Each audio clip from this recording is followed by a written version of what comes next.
Hi, this is Robert with Fit Reno. Today I'm going to welcome back Kyle Shade, everybody. Kyle, hi. How you doing, man? Hey. Welcome back with us today to talk about some things here at Fit Reno. Today we're going to address long distance running. Now I know a lot of you out there have gone on some 5Ks, some 10Ks, maybe a marathon at the 26.2, or maybe the Reno Tahoe Odyssey where you're running around the clock even though you're running in shifts or lengths of the race and things like that. But we're going to talk about getting into the extra running up and over today of what marathons are and the extreme races of the 50 and 100 milers. Recently Kyle ran his first 50 miler and had an experience with that, so I'm going to let him talk about what it takes, about training, the preparation, food, loss of muscle, things like that that are required in order for him or anybody else to get in the type of shape that you need to be in to be able to run these type of distances and be successful without injury and things like that, and also the completion of being able to go through this whole process and end up at the finish line instead of being hauled out of a mountain range somewhere. So I'm going to let him get busy on this. So Kyle, like I said, welcome back to the show today and talk about it a little bit. You know, you and I had a chance to personally talk about this and you gave me some things. I'm going to let you tell the audience out there what it's all about. Break it down for me. Let me know, give me a little bit about what you had to go through to get this 50 miler under your belt. Okay. Well, everybody who's doing this comes from a different place. You know, I came from a history of weight training, natural bodybuilding where I had a lot of muscle mass. And I didn't have much experience with endurance sports. I mountain biked a little here and there, you know, no more than a couple times a week. I really didn't run up until a little over a year ago. And I just had some friends inspire me to get out on the trails and do some running. You know, I was out mountain biking and saw some people pass me 10, 20 miles out on the trail and thought, wow, you know, that's impressive. I want to be able to do that. So slowly I started building up into running, read a few books, watched some good documentaries, have some friends that are runners. So I got some good information through all those sources. And from then just decided that I started kind of small, you know, I would do some small runs. I did a 10 miler in Reno, the Reno 10 miler. Did well in that, better than I thought I would. So, you know, I just was kind of sitting there thinking, you know, what's the next step? Marathons are kind of fun. I've run, you know, over the half marathon distance before, just on some training stuff, out on some trails. But I really wanted to, you know, go big or go home. So I've got some friends that do 50 and 100 milers, and I said, you know what, I'm going to go for the 50.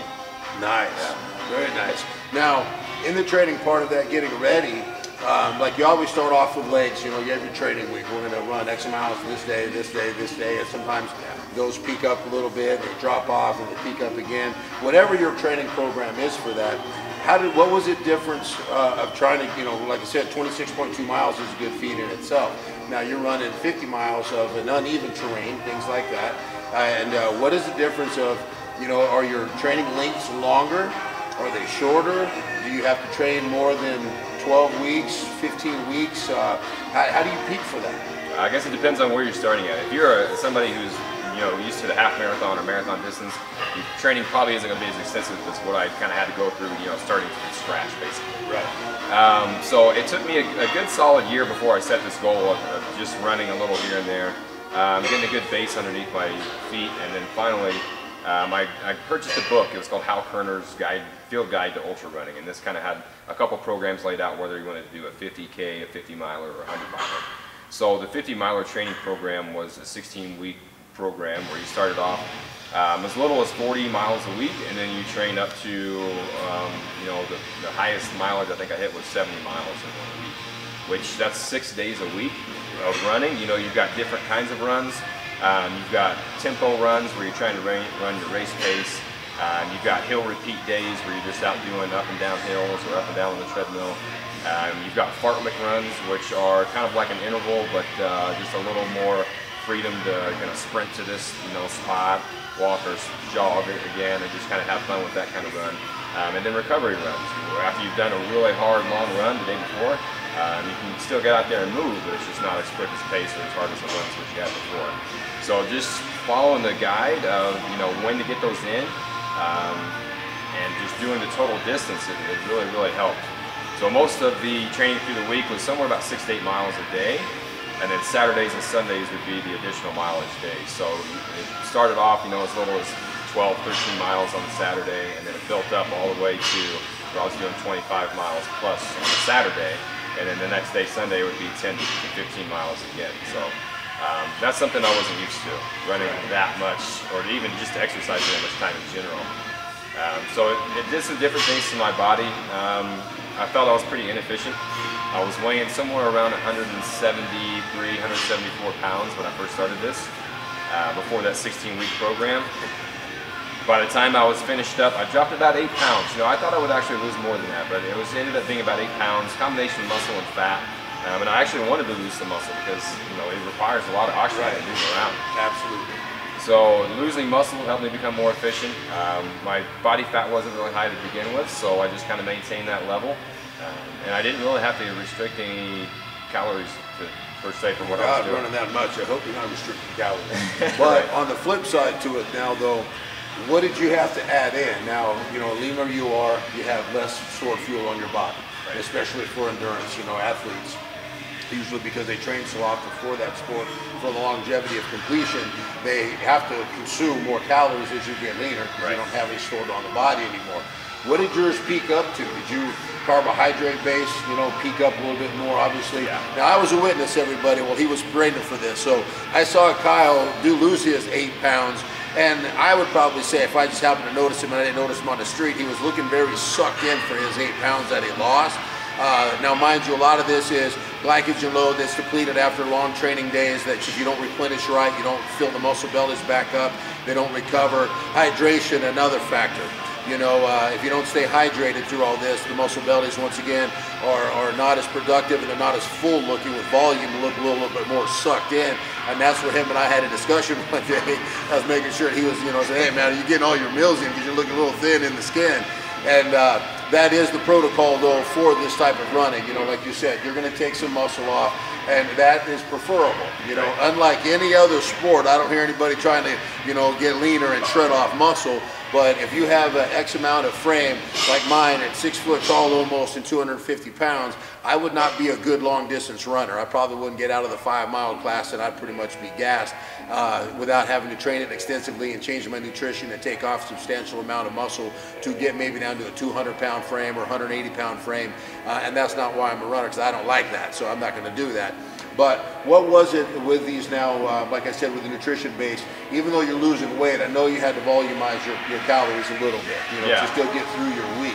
Did you peak your carbs? Did you keep your proteins plateaued level? What is it that you did different with the recovery that you needed to continue to do the 16-week program? Sure. I actually took my carbohydrate intake up quite a bit.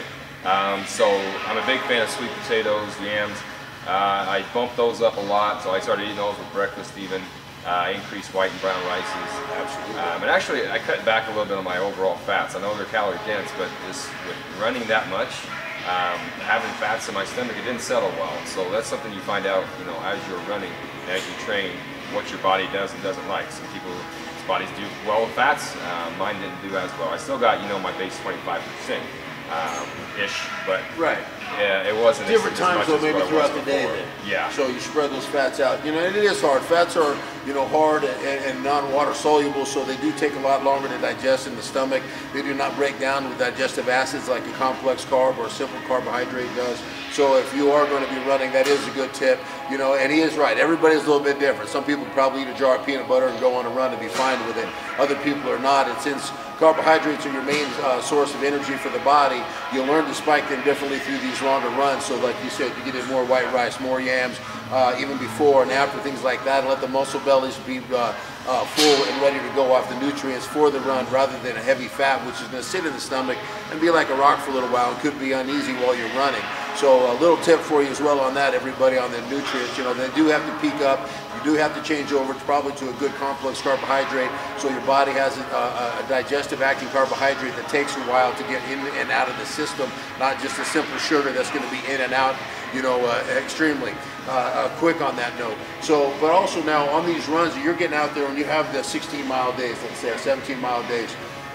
What is in your water? What is in your honey stingers, glue packets? Do you have things like that in your shorts or your shirt? And you have water. I saw a picture of you running, carrying your water bottle. Do they have, you know, once again, a Gatorade type of, you know, solution or mix for electrolytes in that? Yeah, I wasn't a big fan initially starting the program at doing any kind of supplements with the runs.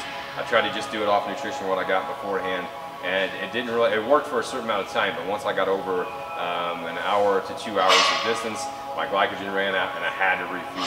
So Absolutely. I started to supplement with honey stingers. So it's just a real easy, I'm a big fan of honey for sweetener. So my body was kind of used to it already. It's got honey, a couple B vitamins, some extra electrolytes added in there. So I would carry those in my water bottle holster. So I have water bottles that have a little pack on the side, and it's easy just to access. I'm not a big fan of running with a pack across the field. Right, absolutely. And then after I started getting up into higher mileage, I started looking for some drink supplements as well. Usually if you have 2 bottles, one's just straight water, one is a carbohydrate mix. So I tried a couple different carbohydrate mixes, and 2 I really liked. One was Goo Brew, it's kind of like a Gatorade type supplement, and the other was Hammer Perpetuum. So it had the same kind of mix, but also had a little bit of protein in there too, to kind of help rebuild as you're breaking down on those really long runs. Absolutely.